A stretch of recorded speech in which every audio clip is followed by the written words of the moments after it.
And welcome back to another episode of Underdog Podcast.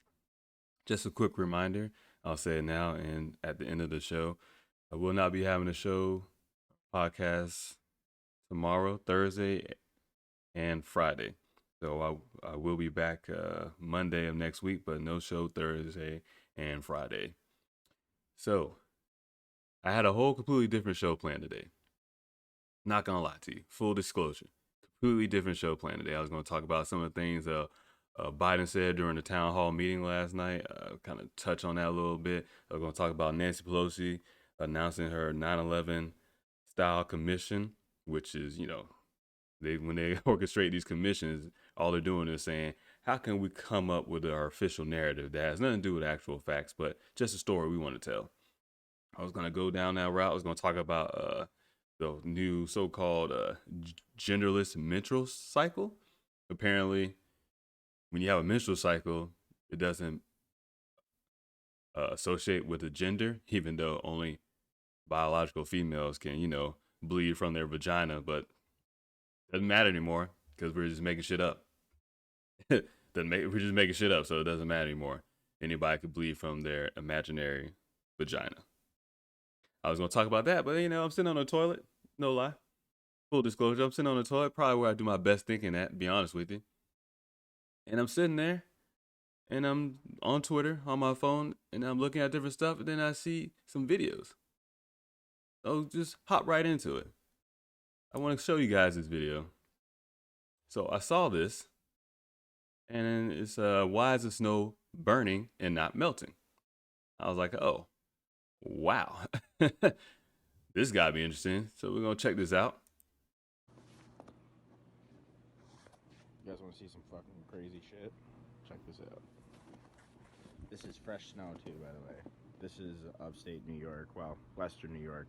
As of yesterday, New York City got pounded with snow, and we got some of the same shit. There was a woman that posted a video in New York City about the snow burning, and the video. Oh, by the way, it's from the account username Harry at underscore the cool twin. Give him credit for the video. It was kind of bad quality, so I'm gonna try to help out. And I absolutely commend the woman for putting it out there, and it got me interested, and I think many other people should get interested, so I'm not taking shots at her. It was just her quality of video, obviously, but she's definitely onto something. So let me check it out. So what she was saying about the snow being fluffy. Now, I lived in New York my whole life, man, and the snow is definitely weird. Now, and I've snowboarded. It feels like the snow that you get at the mountain when they make it. You know what I mean? And for those of you on the audio version, he's sitting there. He picked up the snow with his bare hands, and he's just kind of almost want to crush it or whatever, forming it into a ball just in the palm of his hand. And when I first watched this, my first thought was exactly what he's saying. It looks like fake snow. I lived in Florida majority of my life, so I know what fake snow looks like. I also lived in Montana for about 5 years, almost 5 years, now over 5 years. And I know what real snow is too at the same time. So when he picked it up and he started squeezing, I'm like, oh, that looks like fake snow. Doesn't feel like actual snow. So here we go. So he's forming it into a ball right now. Looks like he steps back into his house.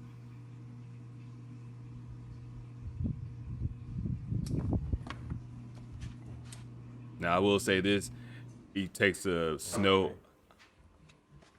Is out of the view of the camera, so you don't know if he's putting it behind his back or doing something else. So I will throw that out there. So I'm gonna use a candle, and I'm gonna go in this right over here. So now he's using a candle, and the snow is not melting. The snow is turning black, like it's literally being burned.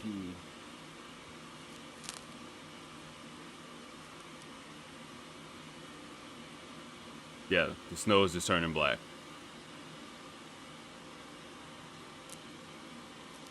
There's nothing dripping. No melting, no water coming down, nothing. Nothing. I mean, I have it right over it. They're clearly in their laundry room, or their garage or whatever. And right now he's showing that It's just it has burnt marks on it like a fucking piece of toast. Oh my god, it's burnt like a piece of toast. It's disturbing, man. And that's the end of the video. I'm scrolling down through the comments. Someone posted a video talking about Alaska snow does not burn black, which we all know. I mean, simple science. But there's a comment here from Patrick Pelletier at PA Trick Master R11. He has a video of his own doing the same thing. Check this out. And this is also for reminders of those on the audio version of podcasts. Definitely, you don't have to, obviously, if you're listening to audio version, whenever you get a chance or if you want to, go to my Odyssey YouTube channel or my website, Damian Jackson 22, and then you can just kind of scroll to these time marks and look at the videos of some of these things. Or, you know, do your own research. You'll find it. Homemade.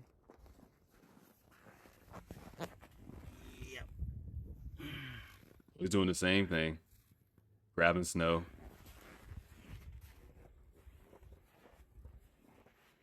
And it's hard to describe it too, because if you know, you know. Like, you know when you felt that fake snow before, and you know when you felt, you know, real snow, as far as, I guess, natural snow. I mean, regardless, it's still just water, but you just kind of, you can tell the difference. I want to say it's hard to describe, but I think I'm just having trouble describing it. So, yeah, I suck.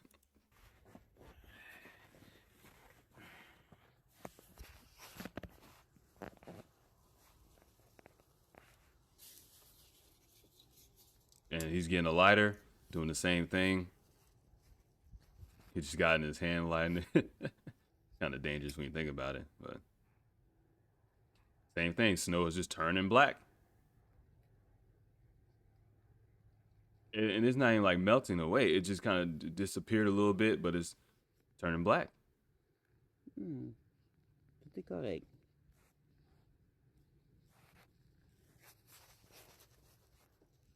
C'est normal.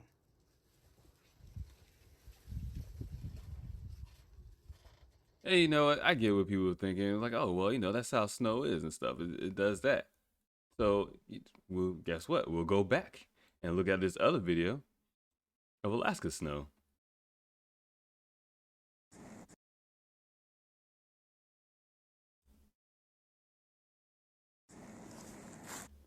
And this is from, can't tell who this is from. I think the Harry at underscore the cool twin also posted this as well. Okay, as you can see, it's the middle of winter in Fairbanks, Alaska, and it's currently -4 degrees. I've been watching YouTube, seeing those southern snow burning videos where the snow turns black when you burn it, and I wanted to try it myself, because what better way to see if something's true or not than by doing it yourself. So I've got this cup here. We're going to use it to collect some snow that hasn't been disturbed. So we're going to go right here, get the top off, grab some. Got a bunch. I'm going to keep it in view so you guys can see that I'm not doing anything to it. We're going to take it into my room. I have to open the door, so hold on. Okay, now some facts about Alaska snow is that Alaska snow is very dry. It's very cold. I don't know if that makes much of a difference, but they say it's the air in the snow that prevents it from melting, according to the people disputing the videos on YouTube about the snow. So, dry snow. So shout out to her because she provides a lot of context, and I don't even know who the person in this video is. I think I have to click on the link. Probably have more air in it than wet snow. Had to open the door, and if that's the case, then this snow should definitely melt slower if air makes it melt slower. So excuse the mess behind all this. So she set the snow down on a little table on a countertop. To see if the snow turns black. Now first, we're not going to change it. We're We're not going to put it into a ball or an ice cube or anything like that. We're just going to try and melt it and see if it turns black like the snow on the other videos. So here we go. So right now she's has a lighter next to the snow. As you can see, the snow is not turning black, but it is melting, and it's melting very quickly. You actually see it melting. No blackness. I don't smell anything, but I'm not directly over the lighter. I don't smell any chemicals. It doesn't smell like anything. Okay, so there we go. Snow's melting. There's no blackness. That's just shadow from the water. Shadow. Okay. You get, it's So a what they did distinct difference in the blackness. videos is they made snowballs. So I'm gonna try and make a snowball. Alaska snow is really hard to make. And see, that's the thing, because when I was first in Montana, actually when I first got to Montana, it was fucking snowing. It was right in the first or second week of December. And I remember, I think it was me and my ex-wife, we wanted to make snowballs or something. And that's when I realized, well, shit, how come it's kind of hard to make a snowball? Like, and then people were telling me, like, oh, you got to wait for the snow to be down there for a little while to pack up. You can't just do it with the fresh snow. And you see in this video, she's trying to make a snowball, but obviously it's a little bit harder. A snowball with. I know my hands are ugly because they're freezing cold. Okay, so there's our snowball. There's our mess. You also get to see how fast the snow melts. Look at a shitty It's snowball. Probably 70-something degrees in my room. No So snow melt building for her. let's melt this and see what happens. As you can see, there's no Same thing, it's just no melting. black. There's no Like on the black, videos. no burnt marks, no nothing. You know, of simple the snow down biology, south. or whatever you want to call it. Not Nothing. biology, science. And the snow's melting. It's definitely melting, and it's leaving water. And it's actually melting, leaving water on the countertop. It's not really. I can't tell if it's dripping. I have to hold this camera, so I can't hold the snowball. But it's melting, as you can see. Yeah, the rest of the video is pretty much the same. Just melting. Just doing that. But, you know, I seen that. I'm just like, oh, okay. You know, maybe it's one of these little internet things. Maybe people are freaking out. I'm thinking, well, maybe there's something in the atmosphere down here on the continental United States, you know, that somehow it's affecting the way the snow is. Maybe they'll tell us that, you know, too much carbon dioxide is in the atmosphere and it's polluting the atmosphere. So now we got carbon dioxide or methane or whatever in our snow, in our water. Maybe something like that, right? So I have an article here from USA Today, and it's saying another snow ice producer is on the way as U.S. endures brutal blast of winter weather blamed for at least 20 deaths. So obviously, this winter storm is pretty bad. It's kind of dangerous. People are dying. Also, a lot of people without power. Other things going on in that nature. I think it was a tornado too, which I didn't know tornadoes gonna happen in the snow. I guess you learn something new every day. It says an unrelenting winter weather pattern, one of the most merciless in years, showed no signs of letting up Tuesday as it left a trail of destruction, power outages, and sub-zero temperatures across dozens of states. Man, I couldn't read Sub-Zero without thinking about Mortal Kombat because the trailer comes out tomorrow. You see where my head be all over the place, man. And it says a more foul weather was on the way. Another winter storm with snow and ice was forecast to pummel portions of the South and Midwest on Wednesday before slamming into the Mid-Atlantic and Northeast on Thursday. So pretty much, it says in all, as of late Tuesday, 115 million Americans were in the path of the next snowstorm, all the way from Texas and Massachusetts. So I seen something. I was trying to find an article too. I don't know where I saw that, but it was saying that pretty much Georgia, Florida, and South Carolina was the only the only states in the continental United States. So 45 out of 48 states that doesn't have any snow at all. And even now today, it's raining where I'm at in Central Florida, and it's gonna bring the cool weather. Still kind of gonna be hot, but cool weather for Florida is like a 50. Not a 50 degrees day. So it's interesting to me because when I see stuff like this, I'm like, I try not to put these I'm not gonna call them conspiracy theories because that's an inaccurate term. No one's conspiring. Me thinking about something is not conspiring. I'm not trying to conspire to commit a crime or anything. But one of my theories is like, oh, hey, what's going on with the weather, man? Is this actually natural? Because I'm sorry, I have to ask a question. And I don't care if it sounds crazy or not. Like, to me, it's a legitimate question. Like, is this natural? Is this something that, can happen? Can a winter storm cover the whole fucking continental United States? Damn near the whole continental United States? What, 80% of the continental United States? Wherever that is? And it just, it makes me wonder, man. Because I'm like, I don't know. You have frozen pipes. A lot of things going on in Texas. It says at least 13 children were treated for carbon monoxide poisoning at Cook's Children Medical Center because I believe people are trying to find a way to stay warm inside and stuff because there's parts of the country that is not equipped to handle a winter weather storm like this. I mean, that's just flat out true. It's not meant to. I know Texas has tried to go more greener and stuff. Here it goes. It says earlier Tuesday, a woman and a girl died from suspected carbon monoxide poisoning at a home without electricity from a car running in an attached garage.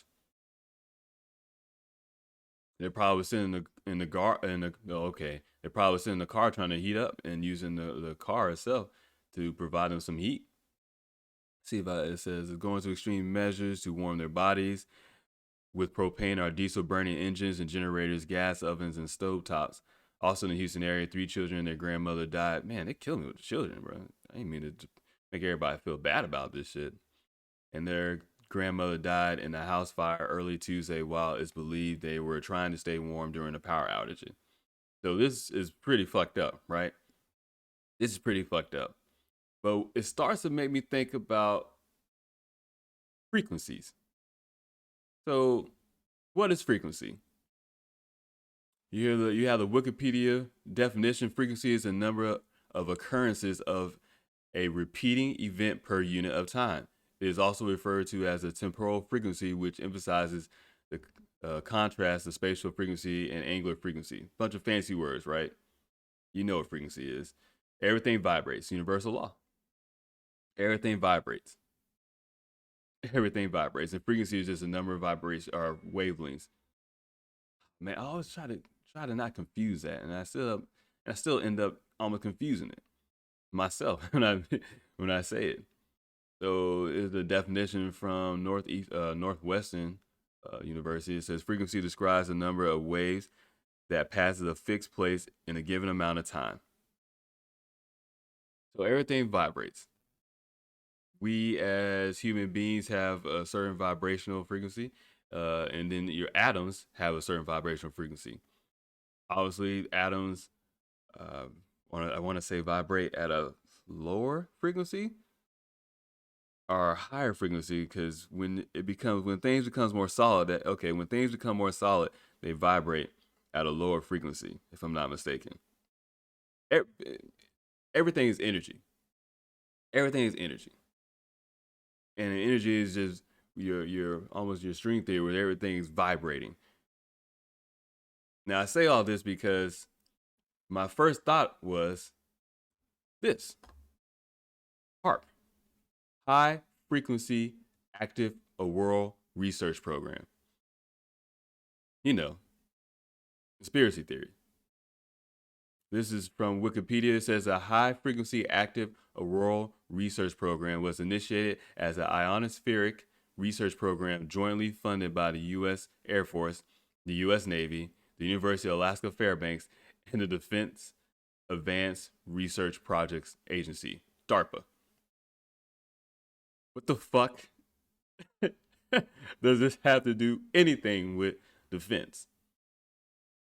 That is your first question. Why are we fucking with things in the atmosphere for defense purposes?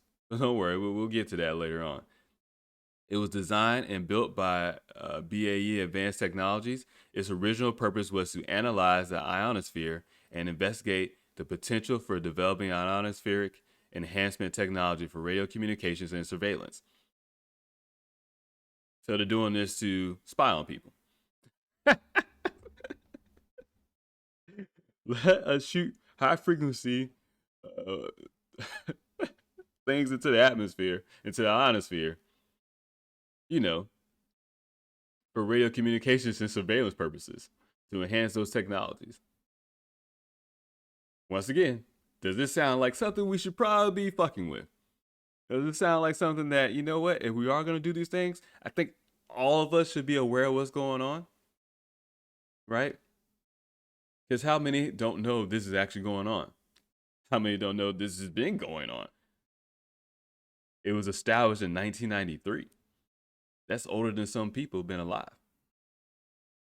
And yet here they just been shooting stuff into the ionosphere. No, does anyone know exactly what's going to happen when you do that?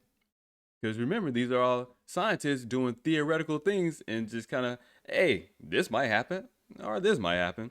No different than your CERN, your Large Hadron Collider, where they're smashing subatomic particles together, trying to find a Higgs boson particle, the God particle, the particle that gives atoms its mass, trying to find things, smashing particles together to see, to try to recreate the beginning of the universe, your Big Bang, which thus you're creating many black holes. Does it even sound like we should be doing things like this?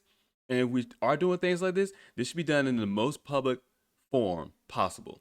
Not no top secret classification, not no military, Department of Defense, none of that shit. This should be done for the betterment of all humanity, where we all can see, because you are literally messing with things that we don't know we actually understand. Better yet, the average person doesn't necessarily understand. So explain this shit to me in layman's terms first, then you can go off and do that. It says the most prominent instrument at HAARP is the ionospheric research instrument, a high-powered radio frequency transmitter facility. Radio frequency transmitter facility operating in the high frequency band, the HF band.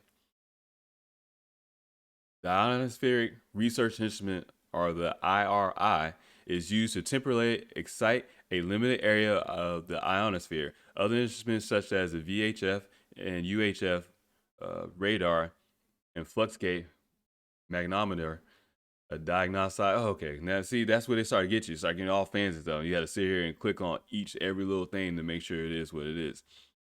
I mean, that's a whole nother hour. But I just find it interesting that anytime some odd weather things happen, I'm just like, hey, is this a result? It says HAARP is a target of conspiracy theories who claim it is capable of weaponizing weather. How's that a conspiracy theory? That's a legitimate logical theory. I'm not a conspiracy theorist. You take the Defense Advanced Research Project agency, you take DARPA, Department of Defense, you have the Air Force, the U.S. Navy, and I can't think that you're going to weaponize it, because, I don't know, every time I turn around, the United States government and other governments around the world are trying to find some way to weaponize shit. Excuse me for, I don't know, coming up with a logical conclusion. What am I supposed to think? You're splitting atoms one day, next thing you know, you're dropping an atomic bomb on Hiroshima. What am I supposed to fucking think? I'm sorry if I pay attention to history and see that this seems to be a pattern. Every now and then we start fucking with things that we probably shouldn't be doing, and they say no, it's because they want to drop a bomb on someone, or they want to find some way to weaponize it. I'm starting to wonder if these weapons, these defense things, are even for other human beings. What are they for? It says commentators and scientists say that advocates of the theory are uninformed, as claim may fall well outside the abilities of the facility, if not the scope of natural science. Now just like, oh no, we can't even possibly do that. That's impossible. Remember this: weaponizing weather. They're saying that is a conspiratorial claim. They're saying that crazy people like myself is saying wild things like, no, we're not weaponizing it. Remember that. They're not weaponizing weather. Remember that. I want to show you guys this too, because then we're going to get into some videos I found on YouTube. But here's an article from the Public Medical, what is it? It's a Natural Library of Medicine. I'm trying to remember what the acronym is. But it's pubmed.ncbi.nhl. It's NIH. .gov. It's a government website. All these damn acronyms. So it's a Natural Institute of Health, and it's a Natural Library of Medicine, and the National Center for Biotechnology Information. The government loves to have all these fucking fancy little titles and stuff, so they can create their little awesome acronyms just to throw people off. But we don't even think about, okay, whether or not it's weaponizing, just the flat out on the surface. You're shooting high frequency things into the atmosphere, into the ionosphere. Do we even know the effects of high frequencies on the brain or humans? So here you have a study, and this is it's a clinical trial. Is from July 2003. It was published. It says the effects of high frequency electromagnetic fields on human EEG, a brain mapping study. It says cell phones emitting pulsed high frequency electromagnetic fields may affect the human brain, but there are inconsistent results concerning their effects on electroencephalogram, the EEG. I said that all wrong. So they're saying they're inconsistent results. But we know that there's an effect to it. And this is just an abstract of it. I don't even think it lets me go to the full text of it. I have to download it or whatever. But then you kind of, we heard stories before, I'm sure, about the effects of being on your cell phone too much, what those frequencies might do to your brain waves, your brain, sleeping with the phone underneath the pillow, not just a lithium ion battery getting heated up, but also you don't know what it does. The frequencies going into your brain and stuff. I remember that at one point in time when cell phones started getting popular, that was an issue as well. But now nobody says shit because, everyone needs a smartphone. Can't operate life without a smartphone in the modern world. And then also it goes into your realm of 5G conspiracy theories because, wow, frequencies affect the brain. So we're going up into 5G. You have to question, how does it affect the brain? How does it affect human beings? Frequencies affect us. We should pay attention to that. The last sentence of this abstract on the study, it says the results suggested that cellular phones may reversibly influence the human brain, inducing abnormal slow waves in EEG of awake persons. The results suggested that cellular phones may reversibly influence the human brain. You know what? It doesn't even matter whether you know exactly what that means or not. What you need to know is that, hey, it has some effect on you that clearly no one really talks about anymore. How come no one finds that a little disturbing, right? You should find that a little disturbing. So here's the website. University of Alaska Fairbanks. High Frequency Active Auroral Research Project. HAARP. Welcome to the new website. Our goal is to provide researchers, scientists, and the general public a new way to discover more about the Geophysical Institute's Ionospheric and Radioscience Laboratory in Gakana, Alaska.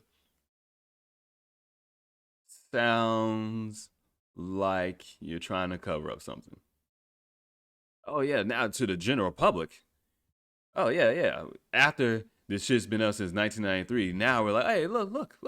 We got stuff out here for you guys, the general public, to understand what exactly we're doing here. Sounds like disinformation to me. give you a little bit, and throw you off this basically the trail. Let's see. It says about HAARP, the High Frequency Active Auroral Research Program, is a scientific endeavor aimed at studying the properties and behavior of the ionosphere. So now we're just studying the properties of the ionosphere, as opposed to its original intent. Its original intent was radio communications and surveillance for the Department of Defense, for DARPA. But now it's just to study the properties and behavior of the ionosphere. As what my son would say, smells like cap. He kills me when he says that. Damn kids and their lingo. They're lying, bro. This smells like you're lying to me, man. For those that don't know, cap. No cap. When you're capping, you're lying. Whatever. But when you change your original purpose, it makes me wonder. Makes me wonder. Sounds like a campaign trying to clean up your image. The ionosphere stretches roughly 50 to 400 miles above Earth's surface. 50 to 400 miles above Earth's surface.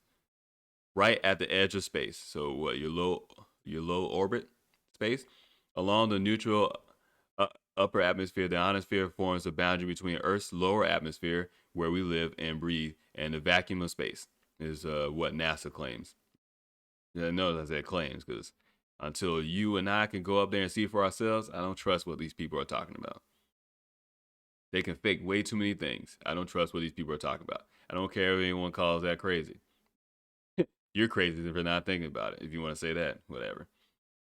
Since operation of the research facility was transferred from the United States Air Force to the University of Alaska Fairbanks on August 11, 2015, allowing HAARP to continue with exploration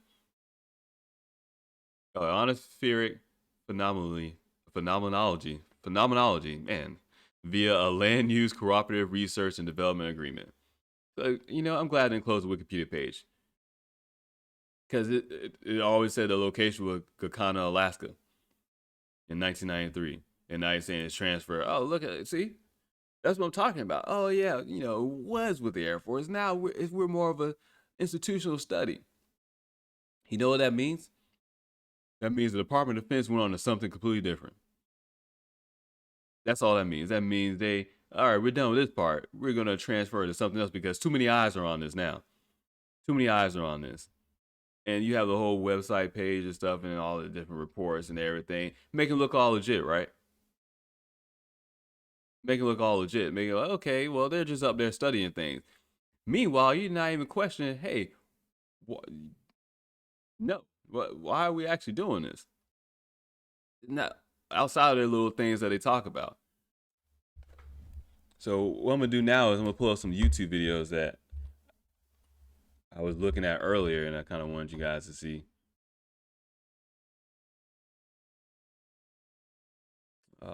Don't go slow on me. Don't go slow on me. It's always so like damn, man. Which video I wanted y'all to see first? Remember I was talking about weaponizing, correct? T-Mobile is now America's largest. Oh, shut up.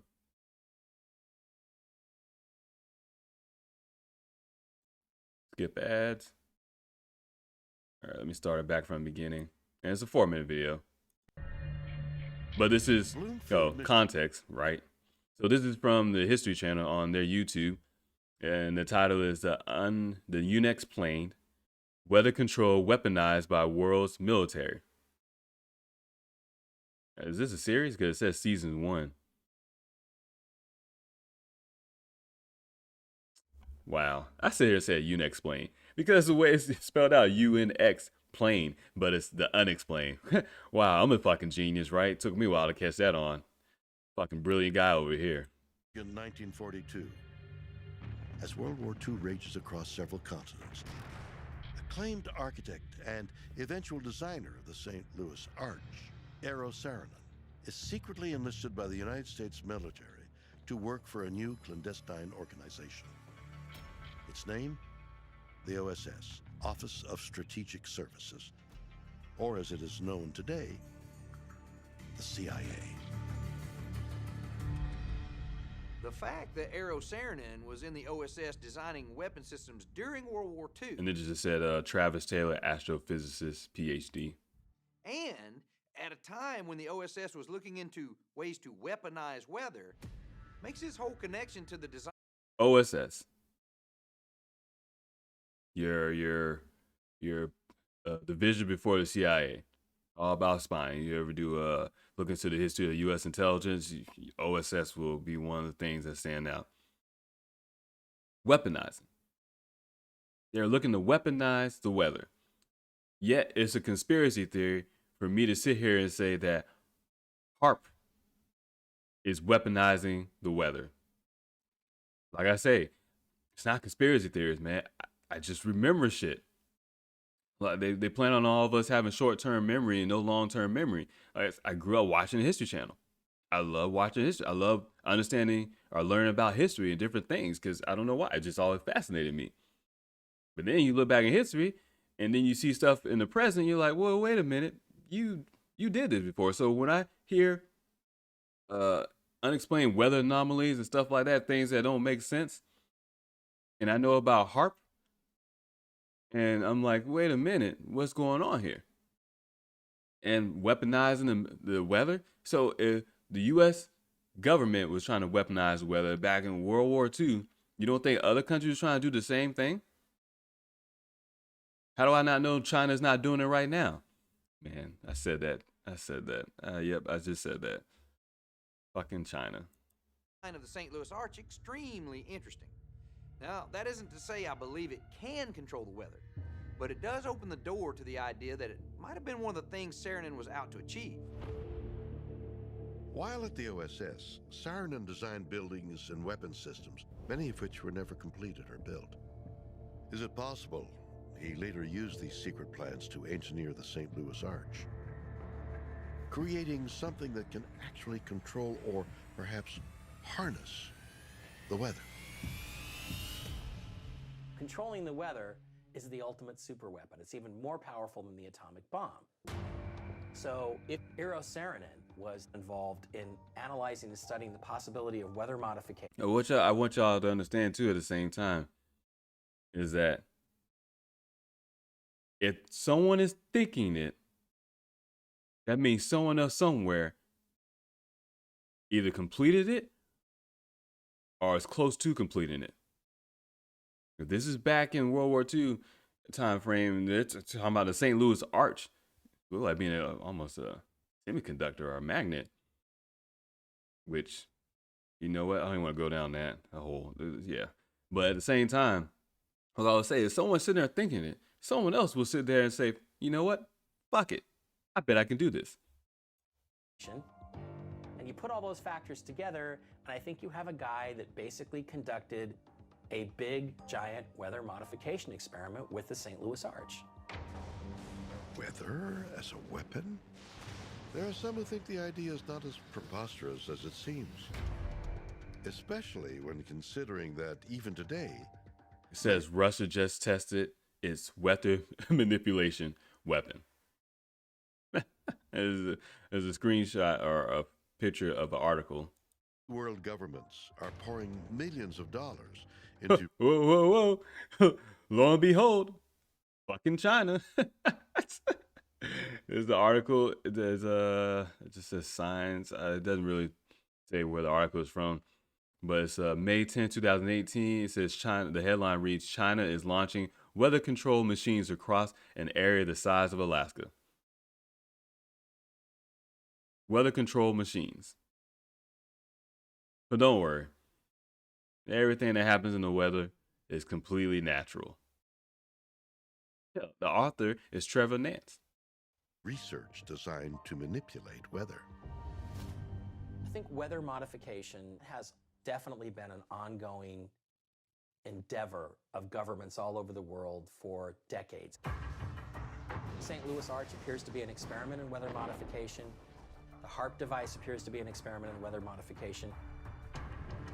Who knows what the Russians or the Chinese are doing? There's some sort of technology out there. There's been lots of work in the field of weather control. That says Bill Evans, meteorologist. Using silver iodide inside of thunderstorms to increase the size of hail. That goes on in many parts of the world to alleviate that problem. Now you see they're pouring out bags of silver iodide, wherever it's just said, and they're in a plane right now. For those of you on the audio version, I'm explaining it. They're in a plane right now, flying over, and just dumping out this chemical into the atmosphere, almost like, you know, your chemtrails. But don't worry, chemtrails are also a conspiracy theory. They're always firing rockets into the atmosphere in China to manipulate the weather. But is this a good idea? You wonder if you could steer a tornado. What would it take? Even a nuclear weapon might just nudge it, if even that. One challenge with that is your shock wave is going to be hard to focus, perhaps, and it might cause the damage you were hoping to avoid with the tornado. I would be looking at how much can I control or change local pressures And that was Michael Den, PhD. Atmosphere near and around the tornado. These are forces at work that could wipe out major cities. And we're finding out every day new things that we've never seen before. So maybe the lesson learned here is we shouldn't meddle with forces that we don't really understand, because we may not like the result.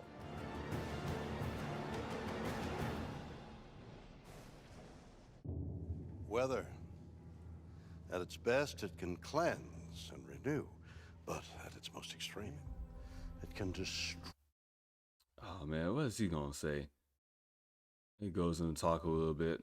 So I wanted y'all to see that video because it says conspiracy theory that weather being weaponized is a conspiracy theory. Yet, you know, governments around the world will try to find a way. If they could, governments will take anything and turn it into a weapon. Doesn't matter what it is. Governments will find anything and everything to turn into a weapon because they're in the business of what? Defense or attack, wherever you want to call it. So here we have a video from CBS News. This was uploaded September 25th, 2013. Notice how all this stuff is in the past. We're in 2021. Remember, they just whipped up a vaccine in the kitchen in a few months last year. We don't know what technology that they have out there. We're just sitting here thinking, oh, look, we got high definition TV. Oh, 4K. Oh, look at the 8K cameras. That's cool. Look at my smartphone. Look at what it can do now. Oh, look at these video games. Oh, wow, these graphics look real. They are fucking with us, man. Yeah, so this video, like I said, is from CBS News. It was posted September 25th, 2013. The title literally just says, "Controlling the Weather. Is it possible?" Asking the question. About climate change yesterday, and now we're learning that scientists and researchers are looking at how to change the weather on purpose. That's right. Lasers now could one day manipulate rain and lightning. CBS This Morning contributor Michio Kaku is a physics professor at City College. I like this guy. Professor, nice to see you. Extraordinary seeing Al Gore and Bill Clinton there together with Charlie, wasn't it? That's right, yeah. Yeah, they did not get into this discussion, though. But it is fascinating. I mean, lasers, really? To change the weather? That's right. Well, as Mark Twain once famously... Okay, I don't know why, but it keeps like blacking out on my fucking screen. That's really annoying because it freaks me out because it made me think the web page itself of YouTube is going to crash or something. Whatever. said, everyone complains about the weather, but no one ever does anything about it. Well, instead of doing a rain dance, we physicists are firing trillion-watt lasers into the sky to actually precipitate rain clouds and actually bring down lightning bolts. Is that not weather manipulation? Is that not weather manipulation? And if you can bring down lightning bolts, thus, can you not make that into a weapon? Like, they really think we're this stupid. I'm telling y'all, they really think we're this fucking stupid, that we cannot come to these logical conclusions. In fact, that we can't even come up with these theories of our own because they're literally talking about shooting lasers into the atmosphere and you can make a lightning bolt. That's weapon manipulation. and the possibility of the doors open for creating a weapon. So weather manipulation and the possibility to weaponize weather. But don't worry, it's a conspiracy theory and I'm just fucking crazy. This is potentially a game changer. But this is experimental. It's experimental. However, in the laboratory so far it works. When you have water vapor and you have dust particles or ice crystals, you can precipitate rain. It condenses around the seeds. These seeds can also be created by laser beams. By firing trillion-watt lasers, you rip apart the electrons, creating what are called ions, and these ions act like seeds, like dust particles, bringing down rain and even lightning. Creating ions. Ions. Ionosphere. Go ahead. Well, this fascinates me in part because, too, I remember reading the stories that China had used this during the Olympics, that the USSR had used this after Chernobyl to create rain clouds. I mean, did those really work then? We have some of these capabilities now? Inconclusive. Even in the 60s, the CIA used this to bring down monsoons during the Vietnam War, to wash out the... There you go again. CIA. That's weaponizing the weather.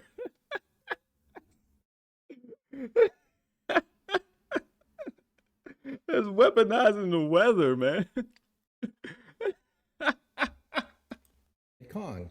Governments have been playing with this thing. Alleged to. Alleged to, right. Yeah. Now, look at that. Look at that. Look at that. Look at what she did. She's like, you can tell the producer in her head and her earpiece is like, tell them it's alleged. Alleged. Remember, it's alleged. This is not true. We don't know for sure. And he's sitting there like, oh, yeah, he's a physicist. He's a theoretical physicist. I watch a lot of his videos. In fact, probably learned a lot about physics from him over the past decade or so. It's funny because she's like, it's alleged. He's like, oh, yeah. And he's like, no, whatever. I'm telling you what the fuck is going on. And he's sitting there thinking like, well, this is old news. Everyone knows this. And she's like, oh, it's alleged. It's alleged. Now, these governments have been alleged to have experimented with weather control, but nothing conclusive. This time we're bringing in the laws of physics rather than simply waving our hands and uttering mumbo jumbo. Now, on the screen it says purpose of controlling weather, agriculture, droughts and floods, commercial, big events, and sensitive buildings. And then the last one, military. Actually using trillion-watt lasers now.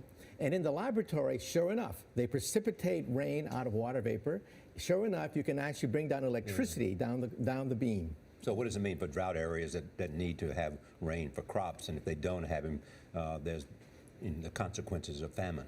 Well, the bad news is if it's a clear blue sky, it's not going to do anything at all because it only takes water vapor that's already in the air and condenses it. However, for floods, for agriculture, farmers, for people planning wedding parties, football games, you name it, outdoor events and agriculture and flooding and even hurricanes, all of them could be subject to weather modification.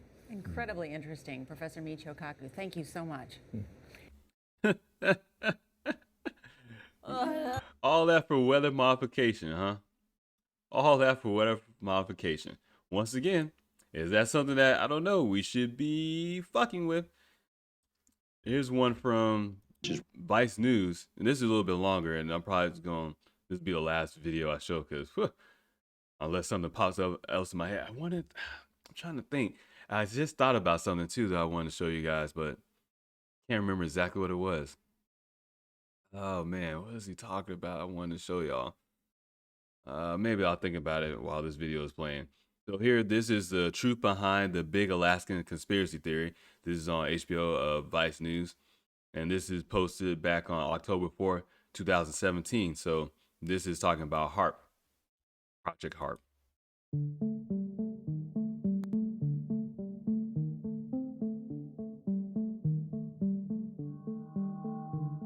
Last October, 2 Georgia men were arrested with an arsenal of weapons and a detailed plan to attack HAARP, the High Frequency Active Auroral Research Program facility in Gakona, Alaska.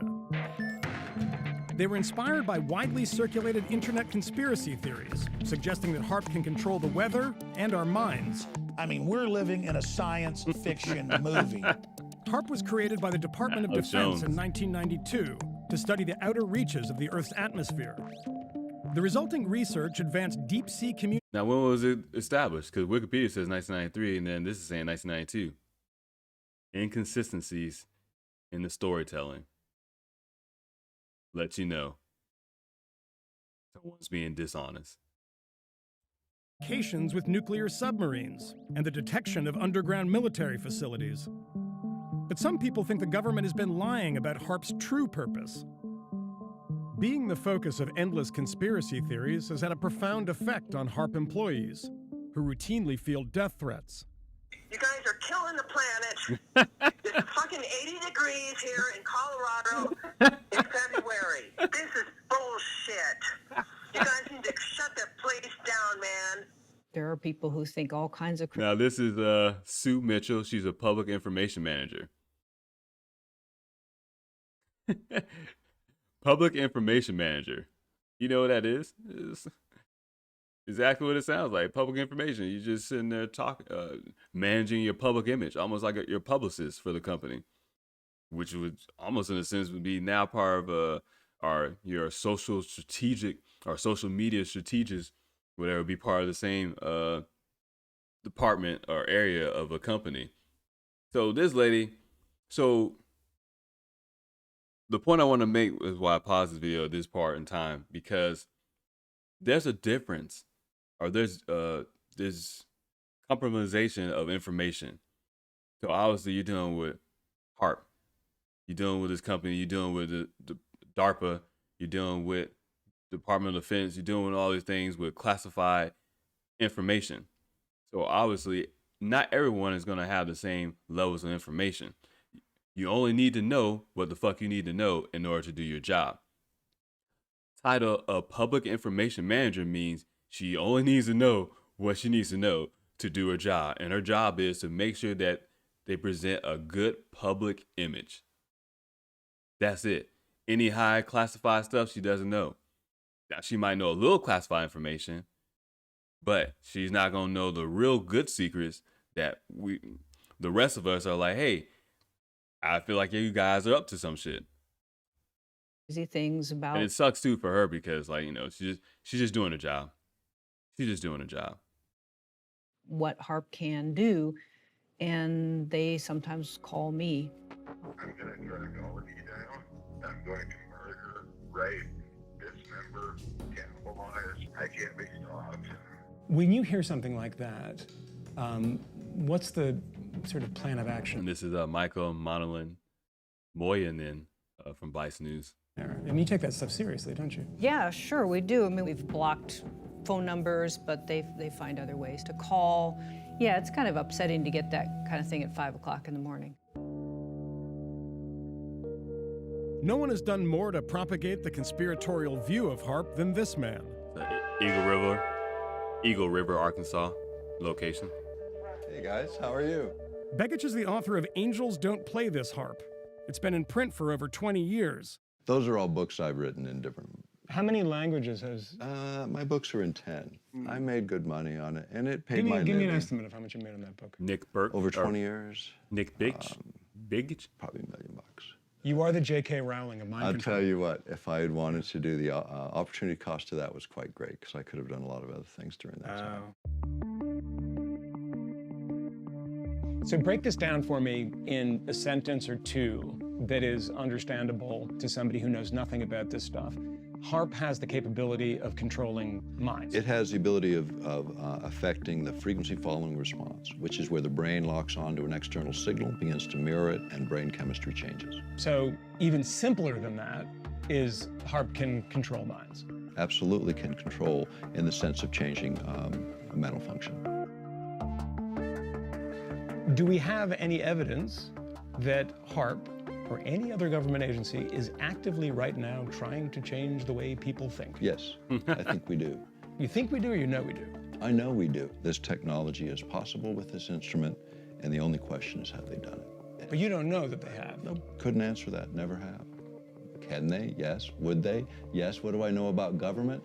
I know government, when they have the capability, they'll utilize it. And that's why I say you gotta study history, because when you hear it now, you're like, oh man, well, this is that. No, look back in history, because OSS, CIA, Vietnam and stuff, like, they will do things. We know they will try to fuck with our heads. We know this. There's a reason why we don't trust the government. I don't care who you are. I don't care what part of the world you're in. I don't care where you live, where you at. None of that shit. You know, you don't trust your government because you know in the past they did some shady shit. One, they did some shady shit in the past. Two, they're currently, hell, the whole fucking world. We all know now you can't trust the government. They sat here and lied to us about a virus and a fake pandemic. We know we can't trust the government at all, no matter where you at. At the same time, it makes you wonder, like, what else have they done that we don't know about? And so the term conspiracy theories is obviously deflecting. It's a term just thrown out there to also discredit, mainly really discredit. It's to discredit your logical thought process. Because you coming up with a theory is not a conspiracy. You did not conspire to come up with you did not conspire to plan to commit a crime. You did not come up with something to cause harm or anything. You're just trying to figure out what is going on because some things don't make sense. And then they sit there and tell you, oh, it's your lack of understanding. No, it's not my lack of understanding. It's because what you're doing sounds like something you shouldn't do. You're the same governments around the world that develop atomic weapons, hydrogen bombs, nuclear bombs, Agent Orange. We don't know if viruses have been weaponized or not, but we know they've probably been weaponized. In fact, the majority of viruses are weaponized, and that's why they seem so unnatural. Let's be honest, man. SARS-CoV-2, there has to be man-made. It has to be weaponized because how do you have symptoms of fucking everything? Symptoms of the common cold, symptoms of the flu, symptoms of every fucking thing, symptoms of SARS. None of this stuff makes sense unless you realize that it's all designed. It doesn't make sense if we think it's natural. But yet they sit here and do all these unnatural things. And then they sit here and say, oh, you're crazy. No, I'm thinking. There's a difference. And they have utilized this technology in a lot of other areas. Begich's skepticism of government can be traced to his childhood. My dad was a state senator and then later a U.S. congressman. He was actively campaigning, and this is just before Watergate. They were flying from Anchorage to Juneau on a campaign trip, small plane, and it disappeared off the radar screen. And it was the largest search in the history of the United States up to that time, and nothing was ever officially recovered. It fundamentally changed me in a way that probably nothing else could have. In fact, I consider it the most positive event in my life. The biggest thing my dad ever did for me was to disappear. Was to disappear. So you think there was some sort of foul play? Absolutely was. According to lots of people on the internet, these antennas that are surrounding me are controlling my mind, controlling the weather, and can set the Earth's atmosphere on fire. It's also said that you can't get in here because it's a super secret Air Force facility. We made a phone call, we asked to come, and they let us in. I just keep reading. I like how you set that up. That's really good. That's really good because most people look at it like, okay, yeah. Yeah, I mean, if it's super secret, they wouldn't just let you in. That's exactly what they would do. They would let you in because they'll show you the surface level stuff. When I worked at a missile alert facility, your MAF was just a regular house. And I'm telling you this because it's public information anyways. But I was in the nuclear, when I was in the Global Strike Command. So I'm in Montana, and this is part of the nuclear warhead, stuff like that. So you have your missile silos scattered throughout Montana, Wyoming, North Dakota, South Dakota, another place, part of the country. Once again, you look this shit up because you want to know why? It's old. That's why. This is what the government does. They'll let you know shit 30 years down the road because they have already moved on to something else. So they're showing this, and this is probably all old. Actually, it is old. They're already on to something else. You see that HAARP, University of Alaska Fairbanks, has already redefined what they're doing there. That's just a pure research facility. that it's no longer about radio communications and surveillance with the Department of Defense, that it's still an Air Force facility. It makes you wonder why does the Air Force need to be involved in meteorology in any ways, but I guess they need to figure out how to, what the weather's going to be like when they want to fly a plane instead of just mapping out the weather, following chart patterns and stuff like that.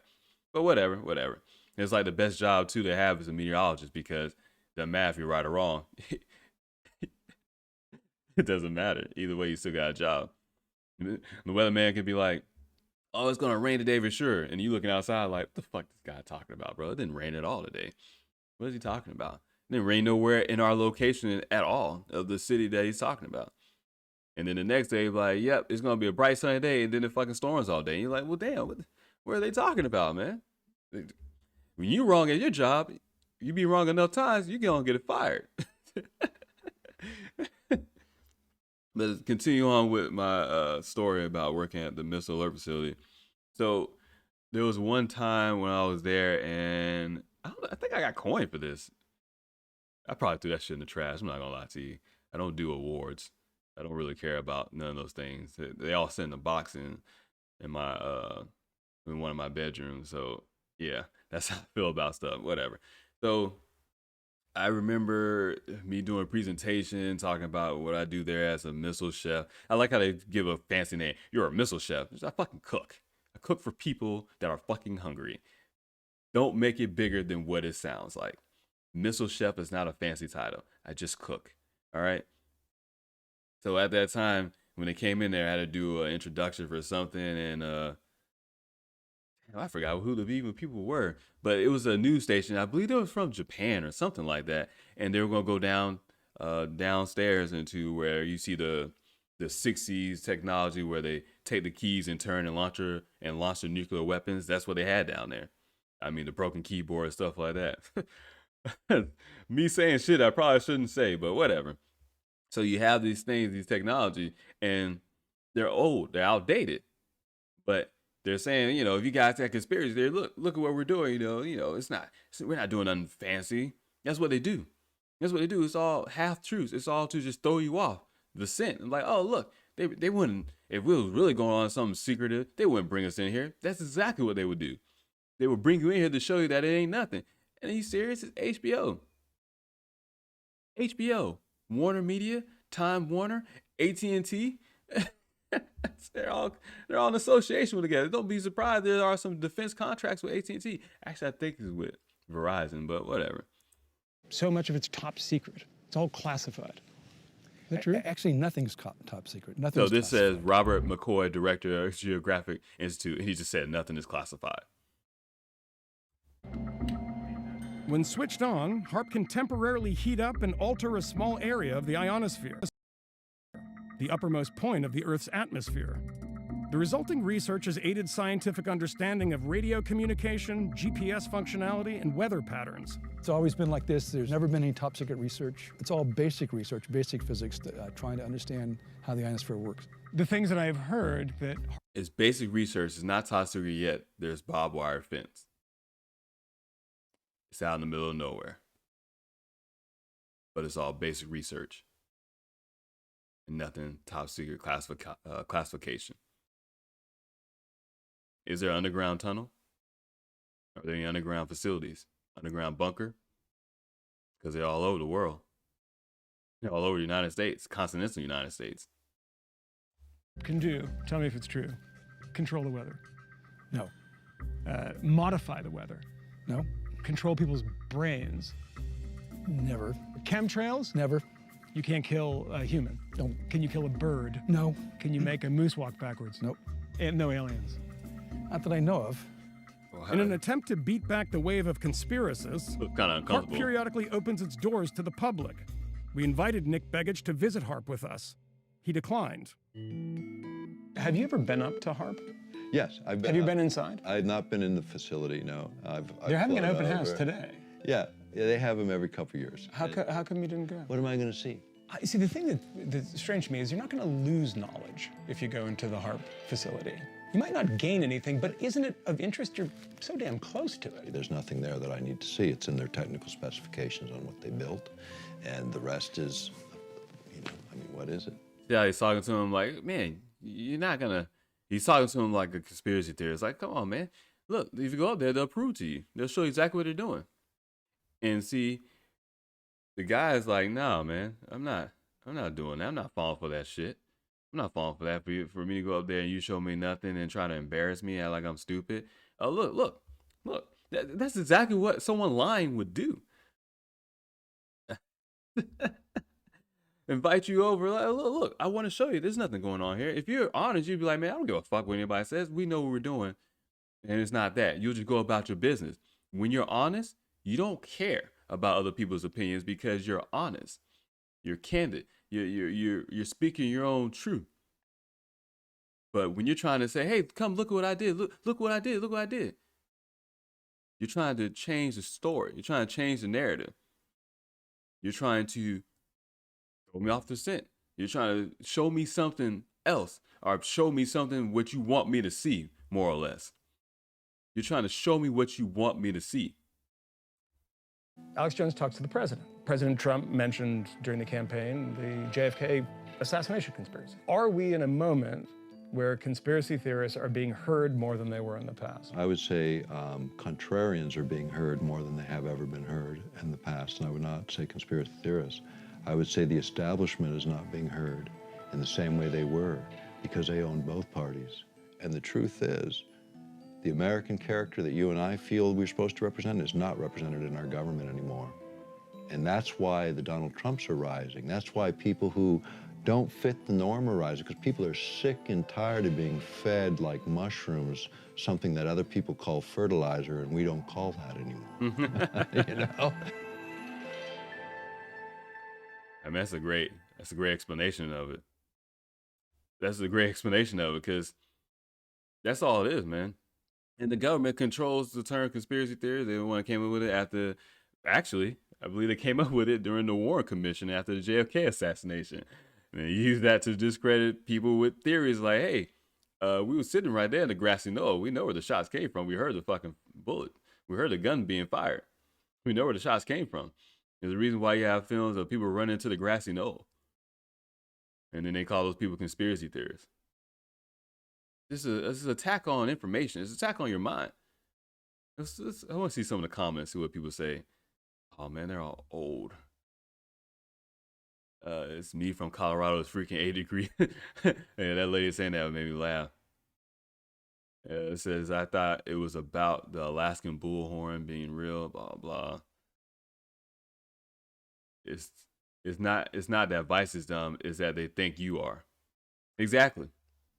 That's what it is, man. They just think we're dumb. They think we're stupid. Like, they think you guys are wrong. Because, like I said, if you're honest, you're honest. You go about your business. You don't worry about what somebody says because you know you're coming from a place of honesty, a place of candor, or you're truthful. And you know what you're talking about is not to deceive or fool anyone. This seems exactly what it is to be, like propaganda. Propaganda is fucking everywhere. I can't watch a movie or a TV show without seeing the propaganda everywhere. Somebody says, base guy, don't be fooled, guys. The truth is that Alaska doesn't even exist. Oh, whatever. Somebody always got jokes. It says, what the fuck do you mean there isn't anything there for you to see, learn? You wrote a damn book of absolute conjecture on the very place. And see, that's what your discreditors are like, oh, you see, what do you mean you want to go there and learn? You want to see it and stuff. You got to, because you know he's not going to show you the things he want to show you. And somebody says they don't want to be proven wrong. It's same with flat earthers who wouldn't go into space even if given a chance. I don't necessarily think that people who think the earth is flat would not take the chance of going to Earth, but whatever. It says, why would he go there if he already wrote a book on it? He literally says he can learn anything about it without going there. At least you would by observing it. I thought he said he went there in the past too before. It's funny that no one, people don't really, they kind of gloss over, not really gloss, they talked about it, but his dad was a U.S. Senator. And I think it said his dad went missing.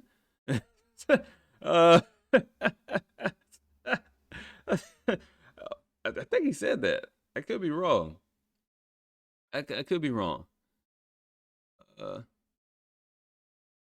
Let's see, somebody talking about, you do know the term conspiracy theorist was created by FBI and CIA as label to discredit anyone who questioned them. Talks about MK Ultra and other things in this comment. It's always interesting to read the comment because you want to kind of get the grasp, or not the grasp, but what the fuck? Missing in Alaska, zombies of HAARP. The History Channel, it's almost like the History Channel just allowed themselves to be discredited over the propaganda. Because the History Channel is to be all about real history, and even things that might be obscure, even things that might be limited in facts, they still just presented it out there and let you decide. Lately now, in the past probably 5, 6, 7, 10 years, it's more or less seems more about throwing out these wild theories and stuff and making it sound like it's crazy or something like that.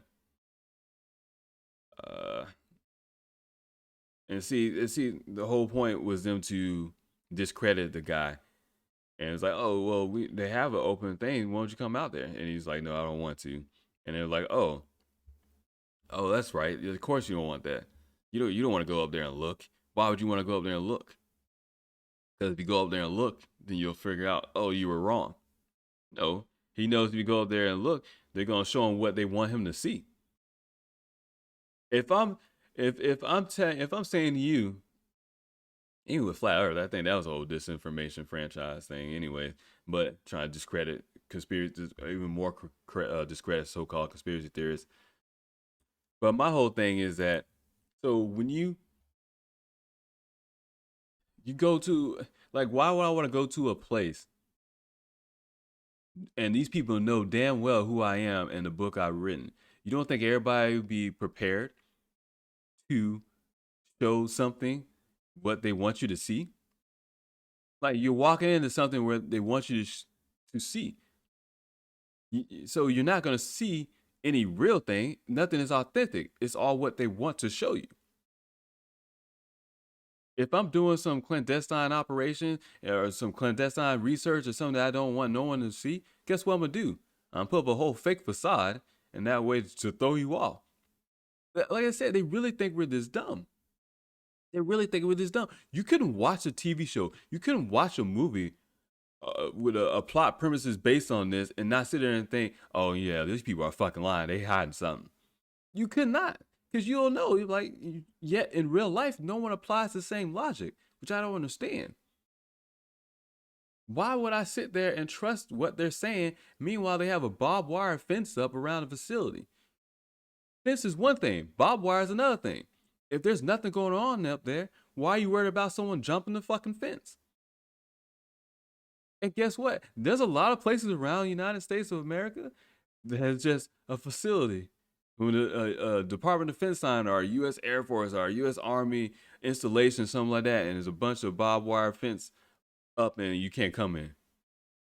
You can't come in this way, but, oh, we'll give you a guided tour. So you can show me what you want me to see?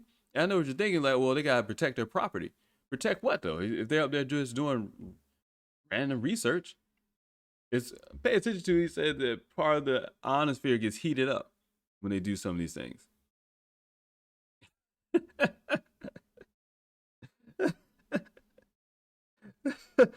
Oh man, I just wanted to show y'all a kind of a synopsis of Project HAARP, or just HAARP in general, because as we sit here and see this winter storm in the United States and probably other parts around the world, like I talked about Germany as well. I mean, you always get it's winter time, so you're gonna get your winter storm and stuff like that. But when you see a winter storm that covers 43 out of the 48 continental states of the United States, it's kind of like, what?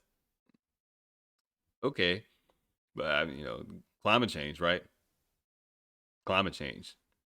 Which almost seems like if climate was changing, then that means it's not the CO2 emissions, it's them fucking with the weather. The climate change is them fucking with the weather. But you can't talk about things like this. You can't. Some of y'all be afraid to even mention this to someone else or share this because you'll be like, hey, oh my God, I don't want nobody to think I'm crazy. And I'll blame you for that. I understand. I get it. It's just wild that everyone should be thinking this. It's just a simple question. Hey, what are you actually doing? Don't give me that soft version. What are you actually doing? What is the real story? What is actually going on? You can't, in one instance, weaponize the weather. Yeah, Michio Piku, whatever his name is, the theoretical physicist. I always have a hard time saying his name. I just suck at pronunciation sometimes. I think we all do. But it's funny that he could sit here and say, "Oh yeah, well the CIA during the Vietnam War and stuff was doing things weaponize the weather," and then the lady's like, "Alleged." He's like, "Yeah, alleged." No, he wasn't, bro. He was like, "I thought it was factual. So you can't sit here and talk about these things in one instance, and then in another instance, it's okay if China manipulates weather or Russia manipulates weather, and they're doing all these different things. But the United States government, oh no, we're not doing it. We're not manipulating the weather. It's just a research facility. You actually buy that shit? Hey, yeah, it's just a research facility. Don't worry. Area 51 was a conspiracy theory too, and then they said, oh yeah, it does exist, but it's just a research facility. Weather balloons.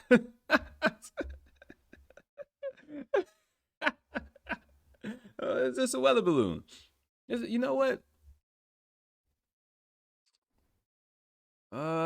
Shit. Let's see. I want to see if I can find a quick video before I end today's show. Conspiracies came to be true.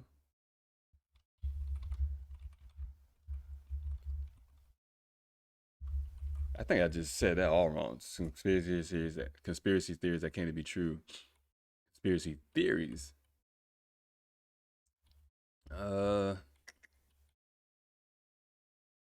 You have a TED Talk saying just because.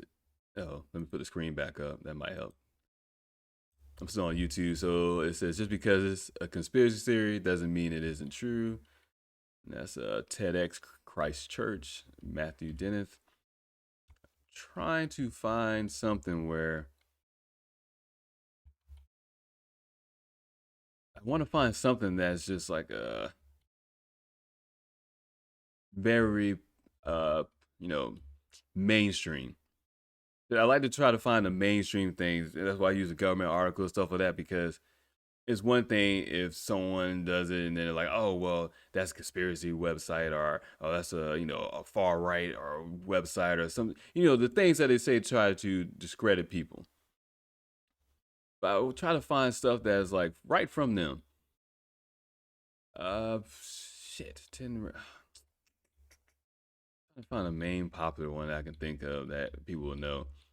Well, hell, these are verified, right? Yeah, these are verified accounts. Conspiracy theories that turn out to be true. Okay, let's go with this one. This is from Grunge. This is from 2 years ago. And no, the Earth still isn't flat. And I just want to show you guys this because if one thing is proven to be fact, proven to be truthful, that the government has done, then at the least, you have to start having doubts about everything. The Illuminati have yet to emerge from the shadows, and if you really think you were abducted by aliens back in the 60s, chances are the CIA just spiked your drink with LSD. But don't throw that tinfoil hat in the trash just yet. Some of the most outlandish and unlikely conspiracy theories ever posited have actually turned out to be frighteningly accurate over time. The foundations of society are still relatively intact, but the following conspiracy theories should still be enough to have you suspicious of everything, from the talking heads you see on TV to that cold glass of beer in front of you. I've stumbled onto a major company conspiracy, Mac. How about that for stress? Prism. NSA whistleblower Edward Snowden dropped a bombshell on conspiracy hounds and regular folks alike in mid-2013. His revelations were vast and wildly complex, but here's the only thing that matters. The US government has been spying on its citizens for years. Yes, plural, years. The big writhing mass at the center of this can of worms was Prism, a secret espionage. Just another government project that he know was a conspiracy theory.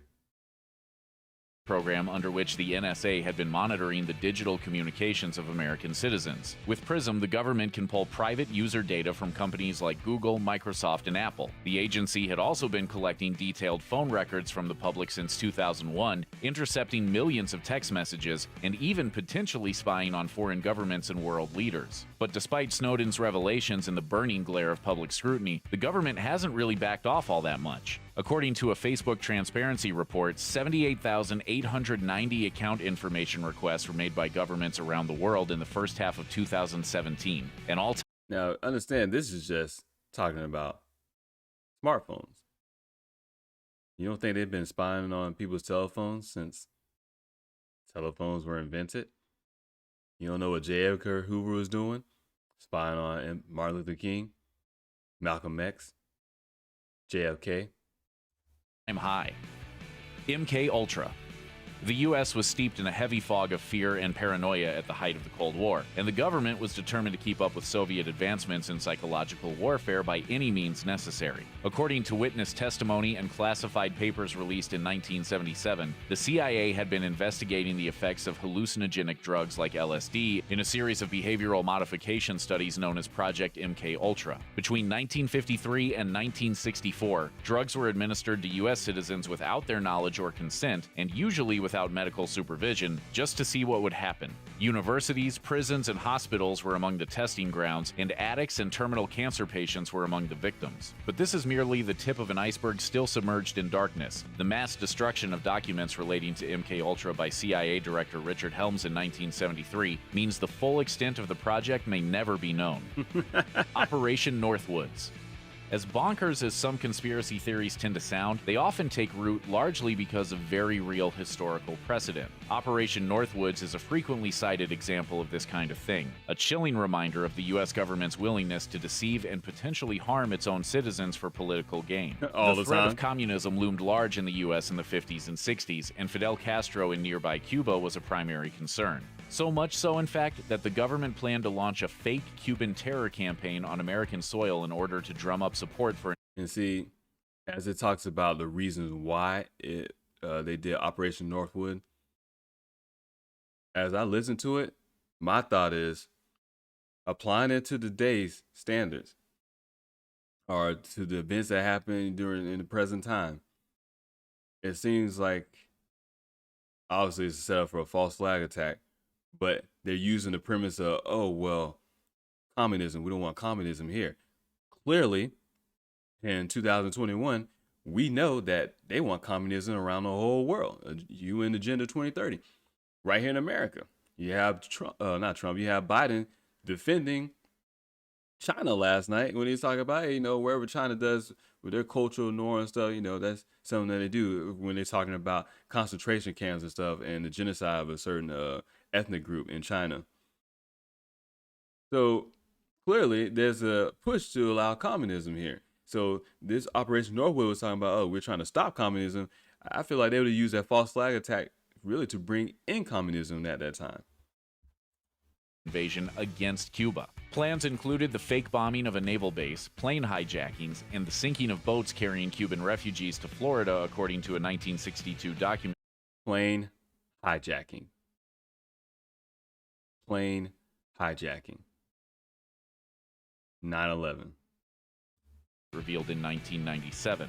The operation was ultimately quashed by JFK once he caught wind of it, and conspiracy hounds have latched onto this as a possible motive for his assassination the following year. Naturally, Canada's yeah, naturally, because that makes too much fucking sense. So don't worry, it's a coincidence. Failed gaydar experiment. Canada was among the first nations to officially recognize same-sex marriage, but the country wasn't always setting progressive precedents. The government's development of this machine in the 60s is a shameful case in point. During the Cold War, the Canadian government hired a university professor to develop a technological method of detecting homosexuality in people, according to CBC. Thousands of dollars were poured into this research, and the so-called fruit machine was the result. Subjects were shown pornographic images while cameras monitored their pupils for dilation, which apparently indicated arousal. The intention was to use this method to keep gay people out of public service in the military. Funding was pulled in 1967, but thousands had already lost their jobs. Prime Minister... How about the opposite? How about, I don't know, They were doing it to turn men gay, to emasculate men instead. I mean, everything goes both ways. No pun intended. Justin Trudeau delivered an apology to LGBT Canadians in the House of Commons in 2017 for having gone through all this. For state-sponsored systemic oppression and rejection, we are sorry. That's all they do. That's all the governments do. Once they get caught, decades later, they're like, oh yeah, we're sorry. Don't be surprised 5-10 years down the line when they be like, oh, you know what? We made a mistake with COVID-19 and SARS-CoV-2. We were completely wrong. We're sorry. Fuck your apology. Hoover's COINTELPRO. FBI Director J. Edgar Hoover's counterintelligence program known as COINTELPRO was launched in 1956 and ran in secret until 1971. Federal paranoia was dizzyingly rampant, and the program aimed to, quote, expose, disrupt, misdirect, discredit, or otherwise neutralize any groups or individuals that threaten the status quo. Pro-labor, anti-war, black liberation, and civil rights groups were heavily targeted. The list of public figures monitored as part of COINTELPRO is a who's who of 20th century cultural influencers. Among them were Martin Luther King Jr., who was sent an anonymous letter by the feds urging him to commit suicide, and John Lennon, whose radical views and affiliations started a 12-month investigation in an attempt to have him deported. Many of the victims were dismissed as needlessly paranoid conspiracy theorists at the time, but those FBI files are now a matter of public record. The truth wins out eventually, or at least it's comforting to think so. Prohibitions spiked moonshine. You might want to think twice before cracking open that 90-year-old bottle of moonshine you've been setting aside for a special occasion. There's a good chance it was poisoned by the U.S. government during Prohibition. During Prohibition, industrial alcohol became an indispensable source of booze for bootleggers, and around 60 million gallons annually were stolen, treated, and renatured by the bootleggers' chemists by the mid-1920s. It was then sold in speakeasies around the country to the public, most of whom had no other means of procuring alcohol at the time. In a hopelessly misguided effort to curb this practice once and for all, President Calvin Coolidge pushed industrial manufacturers to add lethal toxins like methanol to their products, but the public's thirst for booze showed no signs of abating. Bootlegging continued and plenty of tainted alcohol wasn't successfully renatured, and the public suffered greatly. Look what they did, man. It's like I picked the wrong week to quit drinking. People got terribly sick, some went blind, and many died. The death toll was said to be around 10,000 by the time Prohibition finally came to an end. I didn't even know that. That's something to dig into. But that's exactly what I just wanted to show you guys that, because past dictates present, or dictates future. You learn from the past. We don't need it. You have empathy for the past, but don't sit here and act like, oh man, yeah, this happened so long. You have no association. You can only empathize with the past. But what we really need to do is look back in history and learn from it. This is just a recent history from like the 60s in America. So my first thought is, like I said, when I started to see all this stuff, I always cared about history. I want to learn things. And then you start hearing about all these secret operations, and my quest for hidden knowledge has always been there since I was a kid. And I'm sitting there like, wait a minute. And this is all public record, and they did this shit all in the past. What makes you not think they won't do it right now? I'll be honest with you. If I was part of these government institutions, government experiments stuff, I probably shouldn't say this, but I shouldn't say a lot of things. If I was part of that high intelligence, high classification, top secret, doing these projects, I would do it, because I know I can do it and get away with it. Because clearly there's precedence for it. Clearly you can do whatever the fuck you want and just call everybody sheep or call them stupid, whatever they want to call us, and have all discredited information, disinformation, misinformation, and do all these different things, and you can get away with it. Hide in plain sight. Then when you get caught, like, oh yeah, we did it, but that was a long time ago. Operation Mockingbird, them infiltrating the CIA, infiltrating the media and stuff like that, with your talking heads. And they're like, oh yeah, we stopped that. Actually, no, I don't think they actually said they stopped it. It was like, yeah, we did that in the past. I don't think they said they stopped it. And if they did, you know what it means when they stop it? They don't stop nothing. They just change it. They just change it to a different name. And see, YouTube and Netflix used to have nothing but documentaries like this. That's what's all on here. That used to be the only thing on here. Now you have like I think I mentioned before, your guide network, who has a lot of these documentaries and stuff. And now they're being labeled as conspiracy theorists. Like a conspiracy theory forum and stuff. It kills me because if they did it in the past, and these same people that go in the government and have these projects and stuff are thinking the same thing, they all have the same mindset now. Everyone has the same mindset. They're thinking, hey, if we can do this, let's see if we can do this and try to do it. And if they all have the same mindset, why would they not continue doing the same thing right now? That's just simple, logical reasoning. If they did it in the past, if the government institutions around the world did things like this in the past, why would they not do it now? They already proven they can get away with it. Have you seen anybody go to prison? Has anything really ever came about? How come no one's actually charged for crimes, yet you can impeach a president when he's out of office? Why are these people not charged for crimes? Oh, that's right. They usually wait until some of these people are dead, and then they come out and mention it. And then they put on their little websites on the CIA.gov websites and stuff like that. Oh, it's all public information, see? As everything is redacted, excuse me. Everything's blacked out and stuff, and you don't really get the full scope. You just can't read the shit to read it. He's like, oh yeah, it's still, a lot of stuff's still classified. You can't know everything. I thought this shit was in the past. That was dead and done with. It all sounds crazy, right?